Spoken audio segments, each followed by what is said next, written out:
जीवन एक कल्पना है, व्यक्तिगत हो या व्यस्त समस्त समाज की। मनुष्य कल्पना के सहारे जिंदगी जीता है। हम में से ऐसे बहुत से लोग हैं जो ये सोचते हैं कि मेरा वक्त आएगा, मैं ये करूंगा, मैं वो करूंगा, मैं डॉक्टर बनूंगा, मैं इंजीनियर बनूंगा, मैं लॉयर बनूंगा, वगैरह वगैरह। कल को मैं बहुत सारे पैसे कमाऊंगा तो ऐसा होगा, जबकि ऐसा होता नहीं है। होता क्या है कि जो भी वक्त आपके पास होता है, आप उसको ठीक से, सही ढंग से यूटिलाइज करें, बस वही है। नमस्कार, मैं लेखाश ठाकुर स्वागत करता हूं आपका हमारे अपने प्यारे चैनल ज्ञान तुल्य में। बच्चों की बार बार रिक्वेस्ट के आधार पर, जैसे पिछली बार मैंने हल्का सा प्रकाश डाला था एनटीएससी के सिलेबस के बारे में, कैसे पेपर होते हैं, क्या क्वालिफिकेशंस वगैरह वगैरह चाहिए, कब पेपर होता है, वगैरह वगैरह। तो बच्चों ने कहा कि सर एक बार आप इस पर हल्का सा ये प्रकाश डालें कि हम इसके लिए प्रिपेयर कैसे करें। तो आज हम इसी चर्चा पर आते हैं, इसी पर बात करेंगे कि how to prepare for NTSC या अदर एग्जामिनेशंस जो भी 10th के बाद या 12th के बाद होते हैं, बीइट, नीट,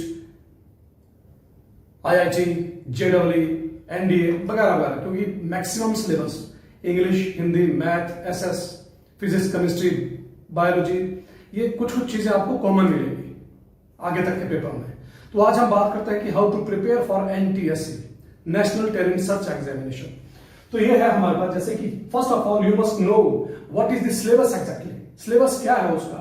उसके बाद जो सबसे पहले और सबसे इंपॉर्टेंट चीज है दैट इज टाइम मैनेजमेंट। आप अपने वक्त को कैसे मैनेज करते हैं।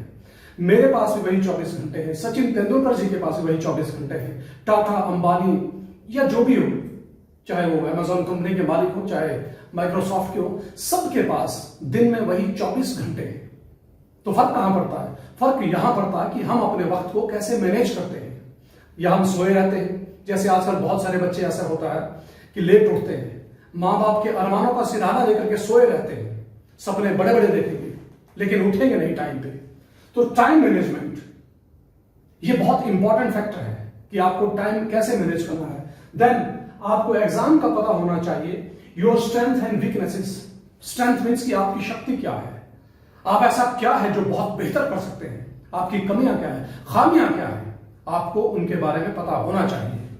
Then let us talk about stage wise preparation. Stage means जैसे एनटीएससी का स्टेज 1 का पेपर है, फिर स्टेज 2 का पेपर है, नीट का हो, एम्स का हो, सीबीएसई का हो या कोई भी एग्जाम्स हो। स्टेज वाइज फर्स्ट स्टेज क्या है, 2 महीने बाद पेपर है, यूनिट टेस्ट है या हाफ ईयरली एग्जाम है, फर्स्ट टर्म का पेपर है या सेकेंड टर्म का पेपर है, वगैरह वगैरह। ये आपको क्लियर कट आपके पास होना चाहिए। और ये क्लियर कट कैसे होगा, इसको कैसे डिवाइड करना है, इसके बारे में भी हम आने वाले दिनों में आपको जरूर बताएंगे। पहले आउटलाइन के बारे में आज डिस्कस करते हैं, how to prepare. Then the important thing is NCERT books. हमारे बहुत सारे बच्चे ऐसे जो 4th से 5वीं से 6ठी से, आजकल आपने देखा होगा कि बहुत सारे कोचिंग इंस्टीट्यूट ऐसे हैं जो 4th ऑनवर्ड्स, 5वीं ऑनवर्ड्स, 6ठी ऑनवर्ड्स आपको कहते हैं कि आइए हम आपकी प्रिपरेशंस करवाते हैं अलग अलग एग्जामिनेशंस के लिए। तो जो भी आपके पास, फर्स्ट ऑफ ऑल इसको गांठ बांधिए, मेरी बात को जेरे बांधिएगा।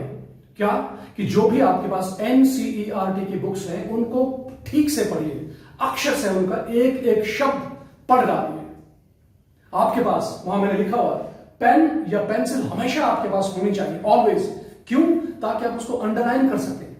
जरूरी चीज क्या है, जरूरी पॉइंट क्या है, इटैलिक्स में क्या लिखा उस बुक में, पाठ्योत्तर यानी कि एग्जाम के बाद, सॉरी एक्सरसाइजेस क्या दिए, एक्सरसाइज के बाद आपको क्या कहा गया, because those books are well researched. उनको अच्छी तरह से प्रिपेयर किया जाता है सभी के सभी विद्वानों के द्वारा। तो जब भी आप पढ़ें, आपके पास एनसीईआरटी बुक्स हो, सबसे पहले तो उनको ही पढ़े, इंग्लिश, मैथ, साइंस, एसएस, जो भी बेसिक्स है। पेन और पेंसिल आपके पास हमेशा साथ होनी चाहिए। आप उसको अंडरलाइन करें, आप क्या पढ़ रहे हैं। आपको अगर वो चीज पता नहीं चलती है तो आप जाकर के अपने टीचर से पूछिए, डिस्कस कीजिए अपने दोस्तों के साथ। लेकिन आपका best friend is your parents and your teachers, so you must consult your teachers कि सर ये वह बात है, ये मैंने पढ़ी थी, मुझे वहां समझ में नहीं आई। देन उसके बाद आती है अदर बुक्स। जब तक आप बेसिक्स नहीं पढ़ोगे, आपके बेसिक्स क्लियर नहीं होंगे, आपको कोचिंग लेने का कोई फायदा नहीं है। जब तक आपके बेसिक्स क्लियर नहीं है, आप अदर बुक्स पढ़ने का आपका कोई फायदा नहीं है। रेफरेंस बुक्स आप तब पढ़ सकते हैं जब आपने एनसीईआरटी का अक्षर से अक्षर पूरी तरह से पढ़ डाला। रेफरेंस बुक्स के लिए you can go to your teachers. They will tell you the best things. कभी भी इस बात पर बिल्कुल नहीं जाना कि किताब मार्केट में कौन सी मोटी आई है, किसका साइज मोटा है, ताकि मोटे होके होता ना किसी बहुत कुछ दिया, अच्छा दिया हुआ जो आपके काम का ही नहीं है, जो आपको +2 के बाद पढ़ना है या ग्रेजुएशन के बाद पढ़ना है, उसको छठी में पढ़ के क्या करोगे? ये अननेसेसरली बोझ है। पब्लिशर ने तो अपनी किताबें बेचनी है, इसलिए वो आपको भ्रमित करता है कि मोटी किताब है, इसको पढ़िए। So please refer your teachers always. आपके टीचर्स के पास जाइए जो आपको पढ़ा रहे हैं, वो आपको बताइए कि कहां कोचिंग लेनी है, कौन सी बुक आपको पढ़नी है, कौन सी आपको नहीं पढ़नी चाहिए। देन स्पीड एंड एक्यूरेसी, इसका क्या तात्पर्य है? एक है कि आप लगातार पढ़ते जा रहे हैं, बहुत फटाफट पेज पढ़ रहे हैं, लेकिन आपके पास एक्यूरेसी नहीं है। आप जो कुछ पढ़ रहे हो उसको रिटेन नहीं कर पा रहे हो, दैट इज यूजलेस। आपकी स्पीड, आपकी रफ्तार उतनी ही होनी चाहिए जितनी आप आसानी से रिटेन कर सकते हैं। रिटेन मीन्स आपको याद रहता है। याद रखने के लिए क्या है कि मैंने आपको कहा कि पेन पेंसिल आपके पास हमेशा होनी चाहिए। जो भी डिफिकल्ट चीज आपको लगती है उसको तुरंत नोटबुक पे लिखिए, लिख डालिए। जो कुछ आपने पढ़ा उसको लिखने की परंपरा डालिए, लिख के याद करने की परंपरा डालिए। बड़े बड़े रजिस्टर्स, मोटी मोटी कॉपियां लीजिए, उनको भरिए लिख लिख के, प्रैक्टिस कर करके खूब लिखिए, खूब लिखिए, तभी आपको याद रहेगा। हो सकता है पहले दिन आपने 100 बातें पढ़ी हो, आपको 2 ही याद हो। मेरा वीडियो एक मेमोरी एक्सरसाइज को लेकर के, मेमोरी रिकॉलिंग को लेकर के, आप प्लीज उसे देखिए और उससे आपको जरूर फायदा मिलेगा। दूसरे दिन आपको 4 चीजें याद आएंगी, फिर 5, फिर 6 वगैरह, इसी हिसाब से आप बढ़ते जाओगे। सपने देखना कोई बुरी बात नहीं है, लेकिन सपनों को हकीकत में तब्दील करना, यही एक चैलेंज है। हकीकत में कौन तब्दील करता है? जो निरंतर मेहनत करता है, लगातार प्रयास करता है, वो नहीं जो मां बाप के सिरहानों का अरमाना लेकर के सोया रहता है। ठीक है, now again it is the time table.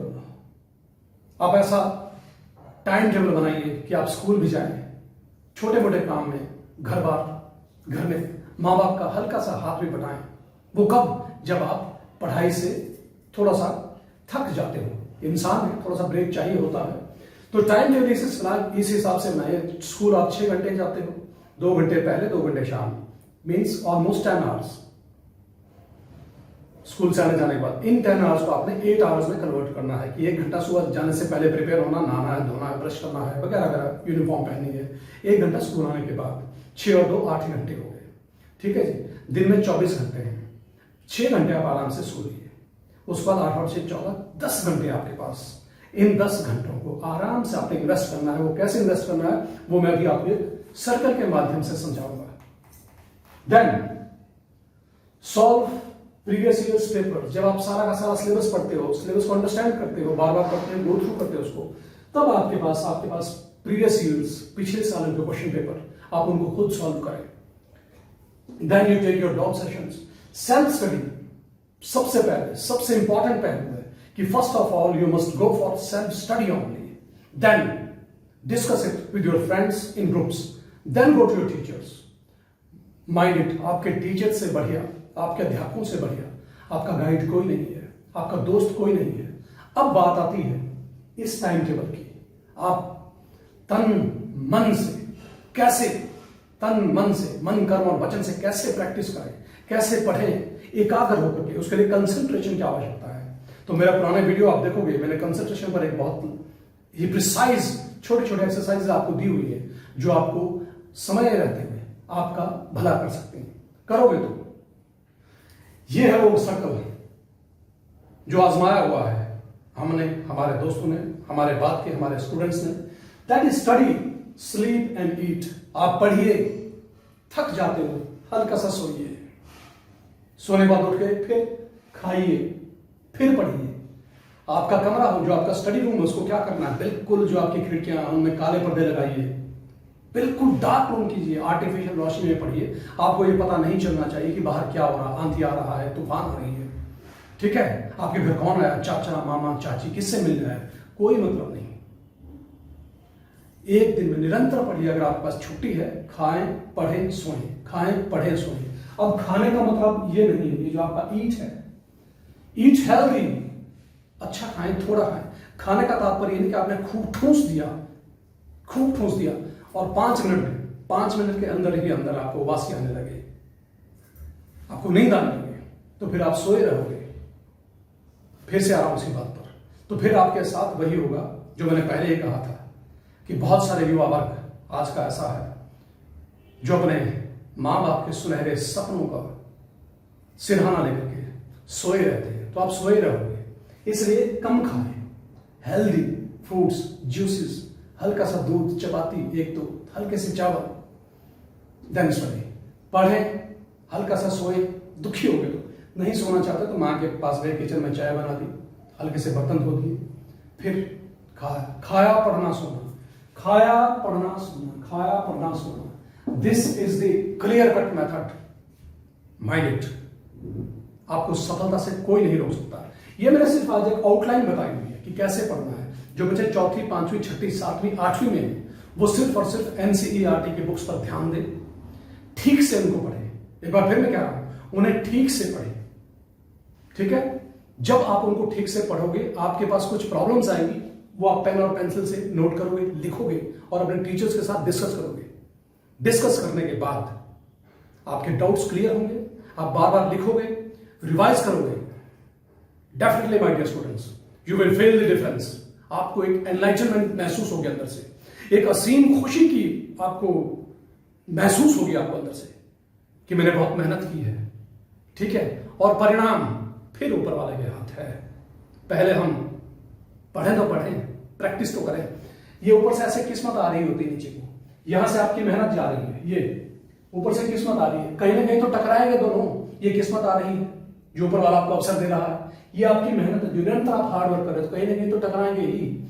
आप मेहनत करोगे ही नहीं, किस्मत ऊपर से अपॉर्चुनिटी आएगी, वो नीचे होकर चली जाएगी, क्योंकि आप यहाँ सोए पड़े, आप मेहनत नहीं कर रहे। ये ग्राफ है आपका, निरंतर आप ऊपर जा रहे हो।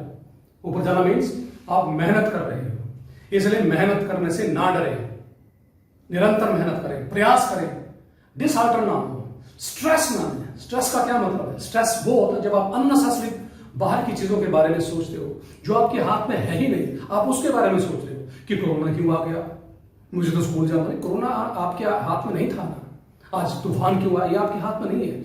जो चीज आपके हाथ में क्या है? आपके हाथ में मेहनत है, आपके हाथ में निरंतर प्रयास करना है। धन्यवाद।